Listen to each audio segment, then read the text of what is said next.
Hello everyone, and we are live with our 5th episode of the series Recreation. And today, even though without a camera, joining us is one of EU's strongest warriors right now. It's Hirashino. Hello, and thank you for accepting my invitation. Hello. Thanks for inviting me, man. Okay, so the format of these interviews, if you're not familiar with them, they're basically divided into 3 parts. So we'll have a small introduction to so that the viewers can understand a little bit about yourself. We'll have some rapid questions where you give me the first thing that comes into your mind, and then we'll have some more in-depth questions where you can feel free to talk as much as you want, pretty much. Okay. Right. So of course, your nickname is Hirashino. Did you always go by the name Hirashino, by the way? Or... No. I started with Shadow, with a cringy name, when I was like 10 years old or something.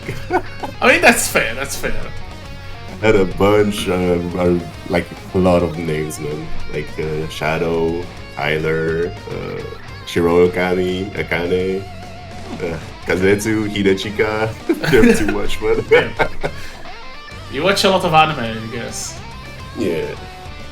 That's cool. If you don't mind, how old are you? I am 20 years old. 20? I'm young. Jesus, you're a zoomer. Like, born in 25 or 6? 2005, yeah. Jesus Christ. So far you're the youngest participant in Recreation, so I don't think there'll be many younger than you. Like 20 years, I expect it to be at least like 23, 24, but 20 years, that's mad, honestly. No, I'm 20 years old. Damn. So you live in France, but originally you're from French Guiana, right? Yeah, I'm from French Guiana, yeah. I was born there. Okay. We'll get back to that later when we can go a little bit more in depth. Who would you say is your main character? Ooh. I don't know. I do not know. For now, I'm still trying out Izumi because I just want to get used to her. But there's still some parts where it feels off, Okay. Like whereas on Gord, I do not have those iffy feelings, I guess. I see. So you're more of a Gordeau main at heart, but you're getting better results, so to speak, with Izumi. Yeah, basically. Okay. Alright. And how long have you been active in fighting games? In fighting games? 2022? 2023, I guess? Okay. I mean, if we're talking like actually getting into the FGC and everything, that would be the date, yeah. But I mean, like everyone, I started playing fighting games when I was a kid, but I didn't know anything about like memes or anything, right? But I always thought they were like, impossible to play, and impossible, quote unquote, to master or anything. Fair enough. What was actually your first fighting game? Like in 2023, not your first mashing. Under Night. Oh, so Clear. You started with Clear. Yeah. Okay, that's interesting. That's cool.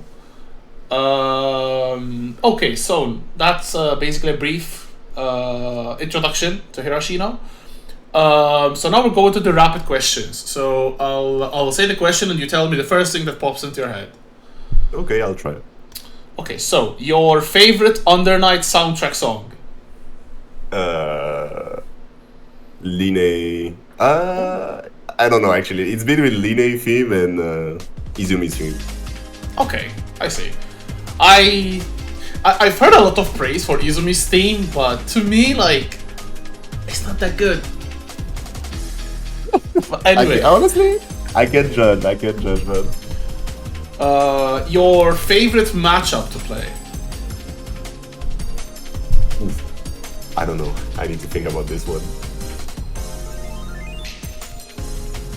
So far, like, there's been very few people who replied immediately to this. It seems like it's quite a hard question. I think it's a hard question, yeah.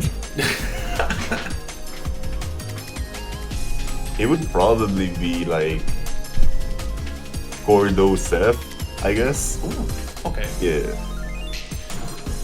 Just because you can control so much of the screen, I guess. Yeah, I can just do like I can just swing the scythe anywhere and Seth can't really do much about it, in my opinion. Fair enough. And your most hated matchup to play? I know Kane is gonna love this one, man. Oh. Yeah, Gordeau Hilda, man. I hate that matchup.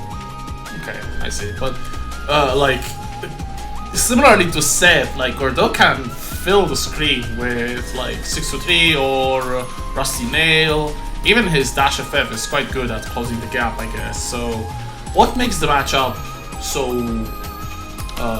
despicable for you? Despicable, I guess. It's just the way Hilda is, and that you always have to second guess yourself because of 623C and like 22A or Smart Steer or whatever. I mean, Smart Steer is actually just a skill issue on my part, I'm gonna be honest, but yeah. Just 623C, man, that move needs to go, in my opinion. Fair enough. We'll get to that in a bit. If you had to win either Evo or Arcor Tour, what would it be?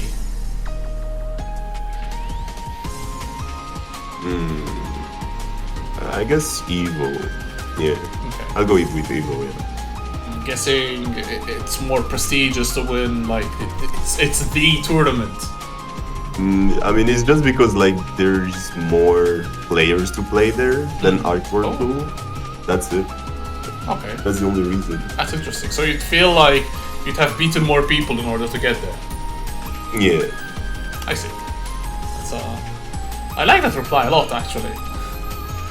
Okay, so this is maybe you have already something in your head, but you can, if you can buff or nerf one character or change system mechanic, what would you choose? I can only choose one. Yes, right? You can do anything you want, but it's one change.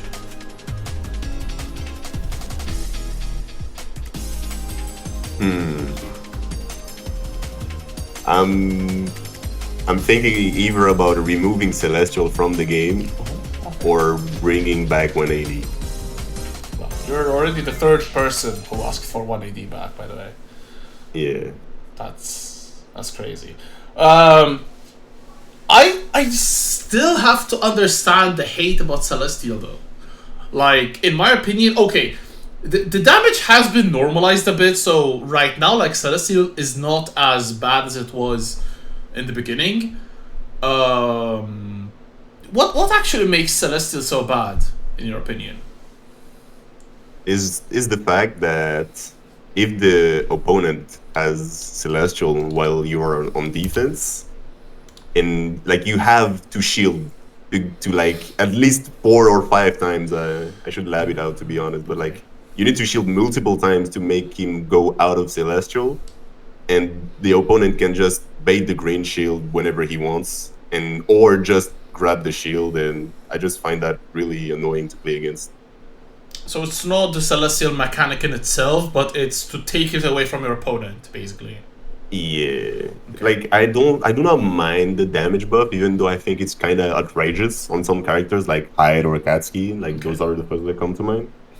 It's just yeah, like to remove the Celestial from the opponent, you need to make him go under 6 grid, and to do that, you absolutely need to shield if you're on defense.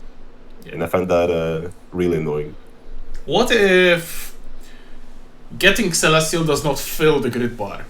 If you had like 8 blocks, you remain with 8 blocks. Would it be more? Yeah, I would be fine with that. Yeah. Okay. Because I don't like the fact that it gives you full grid as well. But in terms of what Celestial does, I think it's not very easily achievable.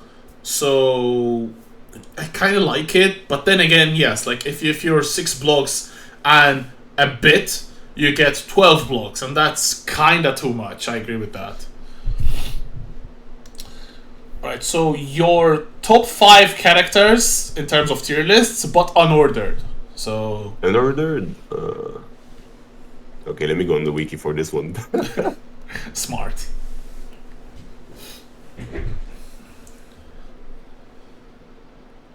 Yeah, it's gotta be like Carmine is gotta be in there. Like, let's be honest. Mm-hmm. I would put Aurier there too. The allegations. Hilda. Eltnum. And Nanase. Yeah. Nanase. Yeah. I think she's really good, man. Okay.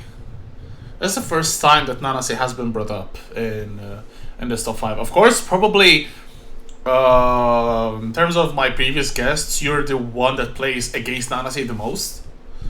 So I can see where you're coming from because you basically know the character inside and out almost.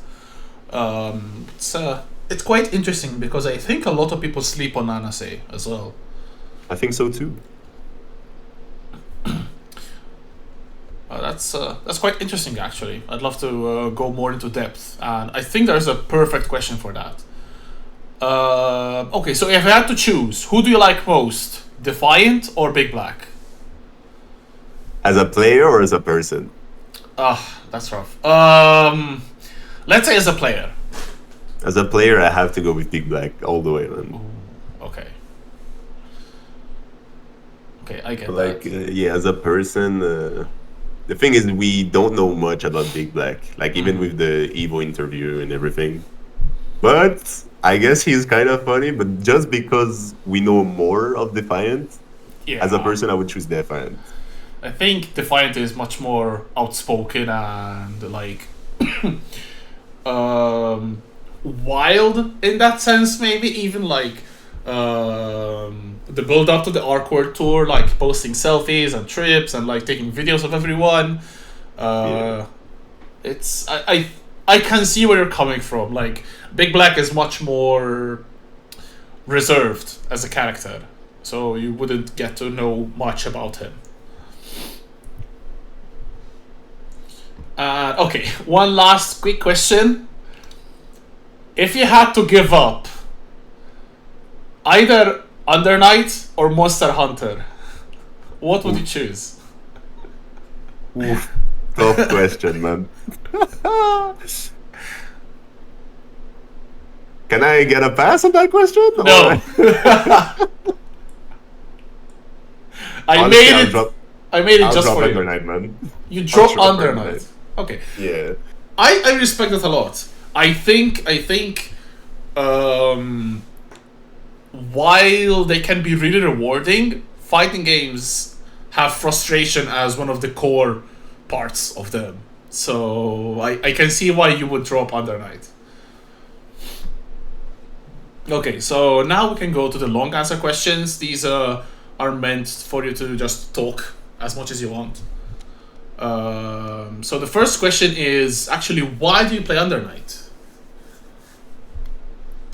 I actually do not have any reason. I'm gonna be honest. Like the reason why I know even about Under Night, I was literally like scrolling on Instagram and I saw a meme and I was like there was a caption. I do not remember the caption, but there was a song, and I was like, "Yo, this song is cool. Where does it come from?" Then I find the origin is like it was Gather Under Night, like the character select team from CLR. And I was like, yo, this game is cool. I hope I could play it one day because I didn't know it was a fighting game at the time. And then, like a few years later, I go to one of my siblings' house in Paris, and he tells me, "Yo, I got a fighting game. Do you want to play?" And at the time, I was not in the FGC at all. I didn't know anything about meaties or whatever. And I was like, "Yeah, it's too hard for me, but sure, we can play." And then I hear the song, and I'm like, "Yo, wait, this is the game?" And he was like, "Yeah, this game is really cool and everything." And by the way, my sibling does not know anything about fighting games either. He doesn't know anything. Okay. And we played, and I don't know, I just really liked the characters from the game at the time, like in CLR. I started with Line. If nobody knows, I started with Line back in CLR. Yeah, and I thought Line was like one of the coolest characters in the game before Gord. Yes. And yeah, that's how I started. Damn. Okay, the origins of Hirashino came because of, I guess you could say, your brother, pretty much, but at the same time also the song. So shout out to Yeah. Raito. Yeah, a lot of these short clips and a lot of FGC intro videos have Under Night themes. So I'm glad that they actually help people get more into Under Night. That's hype. Okay, as you said earlier on, you live in France, but your nationality is French Guiana, and you seem pretty proud to represent this nationality. And you did say you were born over there in French Guiana. How old were you actually when you moved to I France? was 7 years old, if I remember Okay. correctly. Yeah. I was 7 years old, and it's actually funny because it's not actually the main reason, but at the time I thought it was the main reason. Like my mom wanted to go to France because something happened in like the politics. I don't really remember. I was a child back then. She wanted to go back to France because of some politics. And I was like, as a child, I wanted to make a joke. Yeah, take me with you. And at the time, I thought she didn't understand the joke. But the thing is, all like in her mind, she was taking me with me anyway. I mean, with her anyway. So it wasn't because of the joke, but it was funny at the time.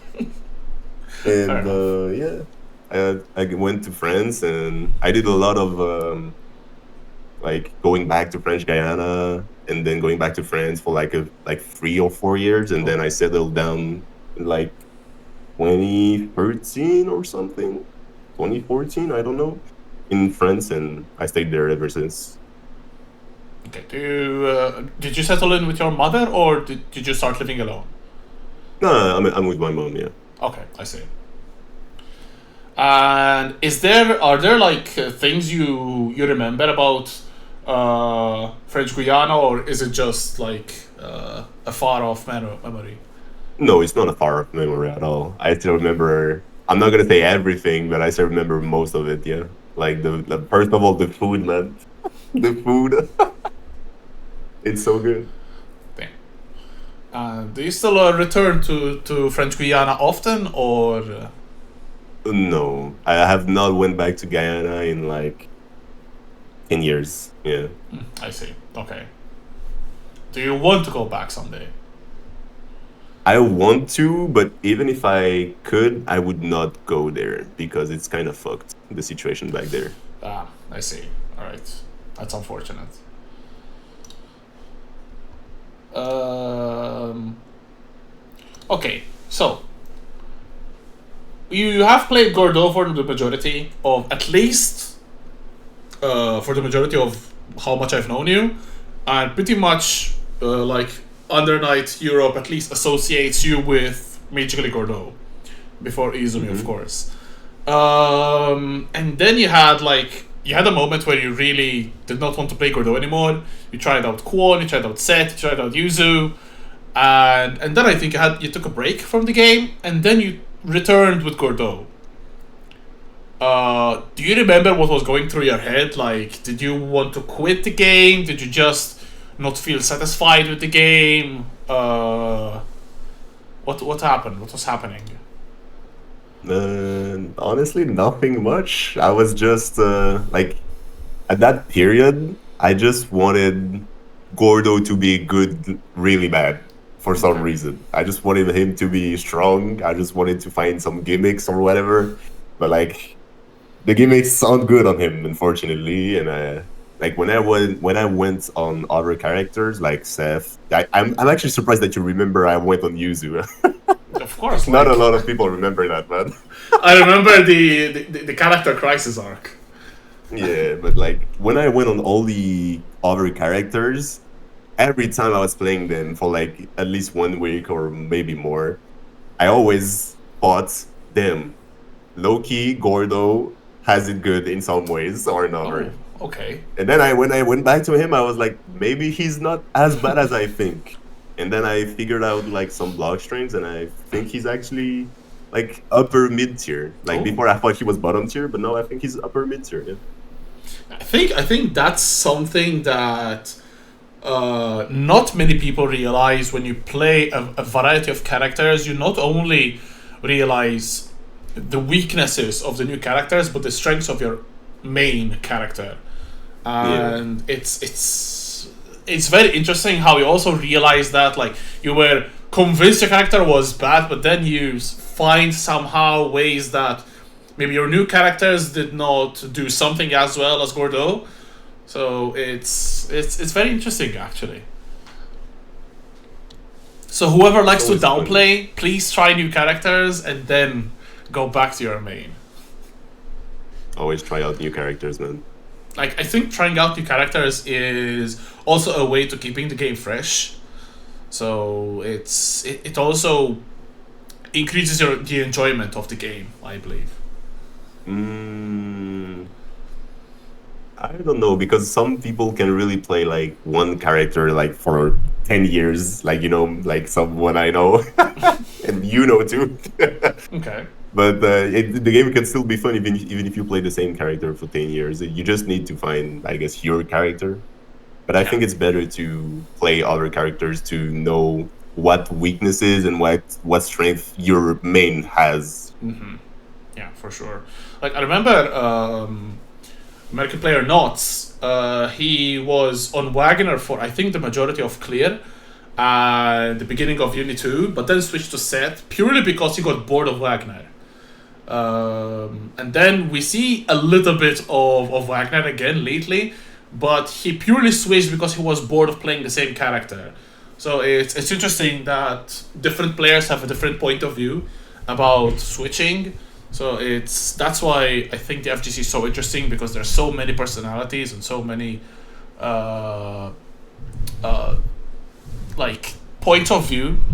It makes it always interesting to interact with others, and that's what makes offline so entertaining, because you get to hang out with people and you discover so much with talking to them. Just like I discover so much with this interview series. I'm really happy. And I enjoy it a lot because you discover so much about people that you never kind of imagined. So it's very interesting. Not to glorify my own work, kind of, but it's really fun to talk at length with someone. Okay, so this is a question which I'm quite curious about. So, of course, you're now playing a lot of Izumi, but to me, at least, she does not feel like a character that fits your archetype. Like, you mentioned Gordeau because you think he's really cool, and he is quite flashy, but Izumi is not really as flashy or as cool as Gordeau, if you will.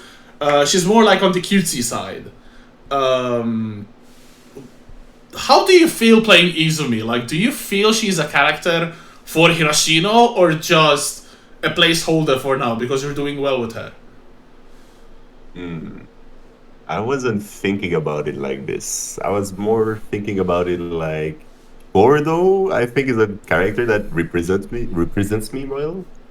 But Izumi is more like a character that I like her personality, if you know what I mean. Like, she's calm, in my opinion. Okay. Maybe I'm saying it wrong though.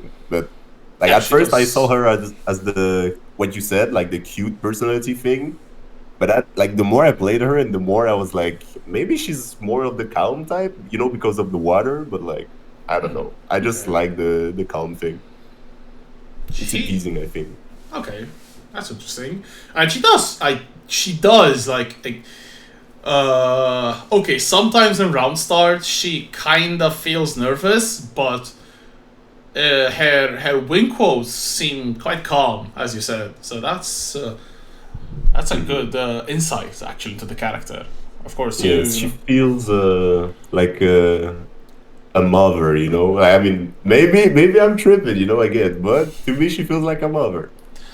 Okay, that's cool. And I don't want to cross any borders with this, but are you close with your mother? Like, do you have a good relationship? Yes. So maybe do you believe there is like something which reflects your real life. Like maybe you're close with your mother, and Izumi feeling like a mother type character inspires you to play with her. I don't know. Not really, no. Like my mother and Izumi has nothing alike. Okay, fair enough. So she doesn't have a pet fish. No. It's only cats and dogs in here. Only cats and dogs. Fair enough, fair enough. Cats are based. Even dogs are. Okay. So we talked about this a bit earlier. So the majority of community knows how much you and Roshan are close. Like, to me, you're basically brothers. So that's I think that speaks volumes. And you also take the banter with you in game. So you just go off on each other, but in a friendly tone. Yeah. How much do you think having like a partner, a sparring partner, helped you to get where you currently are in terms of skill? I don't think it's necessary, but it does help in some ways. Maybe it helps in the mental, but I don't know. I'm not sure. I'm gonna be honest. I don't think. I mean, more like I think I could have gotten there even if I hadn't met more Roshan. You know. Okay. That's okay. That's cool because a lot of people like. It's more that you have someone to play with rather than someone close to you playing the game. Yeah. Okay. It's just like if I have to compare it to a game, like it's just like an EXP booster, right? Okay. That's a nice comparison actually. Speaking of Roshan as well, you did put Nanase in your top 5. Yes. Do you want to elaborate on that now? The thing is, I think this character is under what is it called? Underrated, underrepresented. People did not look enough on her tech and everything. Okay. I think she could do some nasty things, and even without it, I think she's still disgustingly good, right? Because like her fireballs are like Omega Plus, and they just go like almost full screen. Like if you have to compare it to like Line Kuga or whatever, like sure Line Kuga is plus, but it's not full screen, like almost full screen like Nanase. Plus, like when Nanase has Vorpal or anything, she can like do the block string into FF cancel, do fireball, and then FF cancel that again and still be able to move. Line can't do that, you know. Like sure, it blitz grid, but I just think that just being able to like throw a shield like before the fireball connects is kind of busted, you know. Yeah, I can see that. And she's also generally really annoying to fight anyway. So it's I think it's being like I think Nanase was on the main roster as well. She was not an addition like in Clear or in Unist. So having been in the game for basically 10 years now, it's quite interesting to hear you say that she's unexplored. You feel like, but she isn't. She wouldn't be as common, I guess. Like there are some really strong players that main Nanase, but like in EU, of course, there are Shy or Roshan, of course, and maybe Broken. And in A, there's like I'm at a loss actually. I know there are a couple of. Isn't there Boltstruck? I think it's Boltstruck and Yes. Toxic. And Wish. I think Wish plays Nanase as well. I think Wish plays multiple characters, but don't quote Okay. me on that. All right. Don't quote me on that, man. And of course, in Japan we have like Hishigata. But it's and I think what's the name of the Ori player?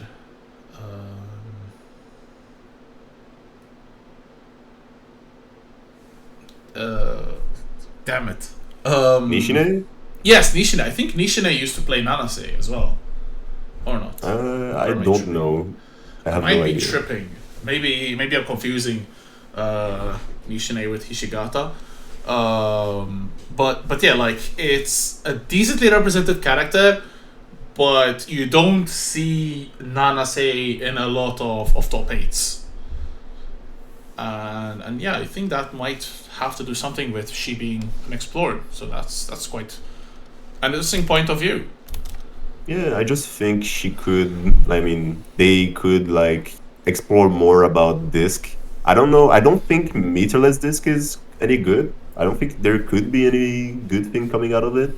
But I think 2-2C, because like every time I see a Nanase player like play the character, it's just gonna be like tornado into follow up, and then if you blocked it, then they do 2-2C. And I don't think this doing this is any good. I'm gonna be honest. I just think that they could instead be using 2-2C as a setup, like in the corner. But again, I don't even lab this character myself because I don't play her, right? But I still think they could find more tech on that. Okay. Well, maybe the age of Nanase is yet to come still. Yeah. Okay, so if you could have a first to 10 set with anyone in any period ever, so we're talking like 2018 Clear Lamp or Evo winning Senaru, for example, who would you choose? I have no idea. Because honestly, I do not have any interest in playing anyone. Oh. I don't know if it sounds offensive, but I just play the game I like, you know? I'm gonna say Kyo because I don't know, I just want to see his gourd, you know, like in person. Yeah, I guess. Like, I mean, Kyo is kind of like the Gordeau goat, so it's very understandable. So it's still again like your heart really lies with Gordeau at the end of the day. Yeah, I mean, I really like the character because the thing is, he's born literally one day after me. So I just think it's like, you know, there's destiny, I guess. It's fate. Wait, same year though, or No, not same year. I Okay. mean, I don't know about the year. I just know about the month and the day. fair enough. So my next question would be: is there someone who inspires you to be a better player, like your role model in Under Night? But it doesn't really seem like you follow a lot of players. No. The thing is, I like seeing the best of everyone and then mixing it up together. Oh, And I think that mixing everything, like the best of everything, will give you the quote unquote. I mean, maybe I'm tripping, you know, like nobody knows if what is the best thing, right? But in my opinion, like what I think is taking the best of everything is gonna be the best, the actual solution to everything. But whatever, it's just fighting games. At the end of the day, you are guessing here and right. yeah, pretty much. Couldn't have said it better myself, but yeah, it's an interesting point of view because definitely I myself like to idolize players, and even though I know I will never get to that level, it helps me to try to get better, even though I don't really play that much, unfortunately. Like it's not really setting a goal for yourself, more so it's trying to compare yourself and seeing yourself get better, even though you'll never get to that level. It's kind of like, in some way, shape, or form, it kind of motivates some people to get better at what they do. So you never really thought about it that way? No, Okay. I don't think like there is one player who has the best way of playing the game. I think that mixing every way of playing the game is gonna be the best. You know. Okay. Um, So you don't like, I don't know, you know that Kyo is playing in a tournament. You don't get like, oh, he's playing in, I don't know, Evo Japan. I need to watch this. I mean, I'm gonna watch it just because it's high level, but Yeah, okay. I'm not gonna think only about Kyo. All right, I see. That's interesting. Okay. All right. So, excuse me. What is your favorite tournament you have been to? In terms of vibes, A whole package, basically. a whole package.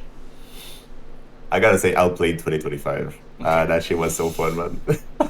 I definitely see where you're going with that. Like that event was so good. Even having pretty much almost everyone in uni there, it just was special, to be honest. It was. And I hope that we'll get another event or more events like that. Like, I mean, there should be. I think UFA 2026. I heard some people were going there, but I hope there like I heard is, the Sneak was there's- going and everything. I hope there is a UFA 26 because we've got nothing so far. Although I think it's generally announced around this time, like March, April. So my fingers are crossed. Or maybe Evo France Unit 2. Like, you never know.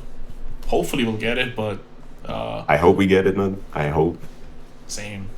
It'll be so sick. Like, maybe we'll get some news about R3KREATION Tour for Under Night in this year at finals. So let's all hope for the best. Okay, and my last question for now is: do you have a favorite tournament set that you have been into or you have been in? Does it have to be a tournament? No, not really. Okay, then I have my choice instantly, man. Outplayed 2025, the team battle, me against Roshan. Oh my god. And I don't know if like the people who watched it on live know, but watching it live is totally different from being there because the TOs did not actually put the cameras, the player cameras when we were playing. But I still remember, like, I think Roshan got the first round, and then I was so tilted, but like in a funny way, you know? I was so tilted, and I had 200 meters, and I said IW round start, and he got hit. Oh. And like, I was just, you know, I was just doing things to his face, and it was just so funny. I remember you, like, because I, like, of course we were there on comms, you were to our right, so we could actually see you and Roshan bantering each other's faces while you're actually playing. Like, that is something I'm very sad about because the cameras were absolutely not on the players. Especially, like, I think it's also because you moved forwards or backwards, so the player cams completely missed you. Yeah. So it was rather unfortunate for the stream, but being there, like, that was so funny. It was. I still remember like Max saying that Hirashino is very happy about that Seadrill, not Seadrill, but EX actually connecting because I guess I wasn't happy, man. I was like 20 miles away, no? Come on. See, Batista's still busted. Don't let Air hear this. But yeah, that's pretty much all the questions I had for you. I don't know if you want to add something. Maybe I don't know. Are there some comments you want to do? Shout out EUVC. Some people are missing out on lore, man. That's all I gotta say. There's tons of lore apparently in this EUVC. Do not enter the EUVC if you're not like happy about BMs. Fair enough. Like, hey, you seem to have built quite a I don't want to say community, but it's like the same 4 or 5 people in VC every day. It's quite entertaining to watch, honestly, because it's always like you, LeBron, Chris Fish. I think Lil Donkey is there a lot as well. Yes.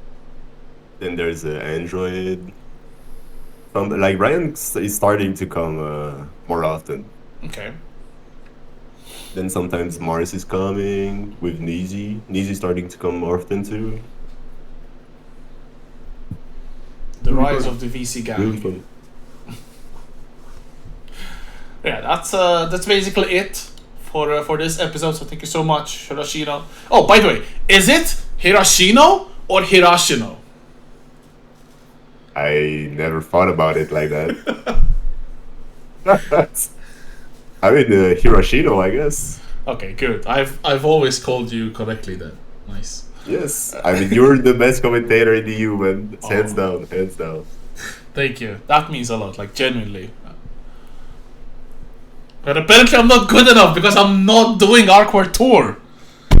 I mean, like, didn't they not choose anyone? From Like other anyone nights, from no. EU? They have one for Strive and one for Grand Blue, but unfortunately nothing for Uni. Maybe next year, if there is Uni. Yeah, We'll I just cross our think fingers. Uni is not popular enough for them to actually see EU, if you know what I mean. Yeah, definitely. It's unfortunate because we have so much to offer and we have 2 players who have a lot of history in Europe. So it is what it is. But as I was saying, thank you so much for hopping on. Thank you for accepting my invitation. Thank you for inviting me, man. You're very welcome. So that will conclude episode 5, and I will catch you next time for episode 6, which I still don't know who it's gonna be.